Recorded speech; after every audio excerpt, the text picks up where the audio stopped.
So today what we're going to talk about is we're going to talk about what is a warm-up, how long does a warm-up take, how do you know when a warm-up should end, and the transitional question from a warm-up to when you take control of the presentation, and a few other things. So we're going to kind of mix it in here real quick. So basically a warm-up is allowing you to understand the consumers, the customers, your money, the needs, wants, and desires. There's three things that you have to accomplish during a warm-up. You have to understand their needs, you have to understand their wants and their desires. So during a warm-up, it's all about the customer. If you see a fish on a wall and it's a 4-pound bass and you caught an 8-pound bass, your bass does not matter. It doesn't matter. So you can use this analogy in home sales, in retail sales. It doesn't matter what kind of sales you're doing. Sales and master closing, you could take any product and service and do a proper presentation and close the deal instantly. It doesn't matter what it is. So we're going to use in-home sales in this prime example. So let's say you're in a house and you're talking with somebody, you're warming them up. What is a warm up about? It's all about the customer. It's about them. You need to, at this point, you're pulling all this ammunition in and gaining all your ammo for the war.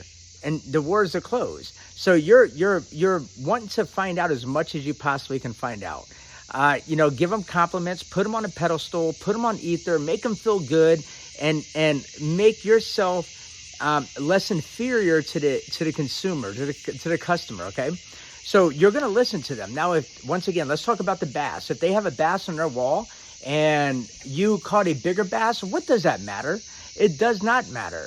What matters is that bass that's on their wall. So let's talk about that bass. Let's focus on that bass, especially if it's hanging on the wall. That means it's a hot button. That means somebody likes fishing, hypothetically speaking. And you can use this for any analogy. If you see, a Barbie doll on a wall, and they have a whole bunch of Barbie dolls, then they collect Barbie dolls, and talk about Barbie dolls. If you see that they have trophies from soccer, talk about soccer. Talk about whatever it is that is their hot button. So you talk with them. Now, who's in control of the warm-up? The customer is in control of the warm-up at all times. You shake your head, nod, agree, talk with them. Keep in mind, let them do 90% of the talking here. 90% of the talking, you do 10%. Let them do 90. And then, so how do you know when a warm-up is over? Well, first of all, the customer is going to get, or the situation is going to get uncomfortable. You're going to get uncomfortable. The customer is going to be like, okay, so what do you have to offer? Or you're going to feel an uncomfortable feeling. Now, if you're a salesman, you're going to feel that uncomfortable feeling all the time until you get out of your mindset and expand your opportunity and vision. So the customer is in control.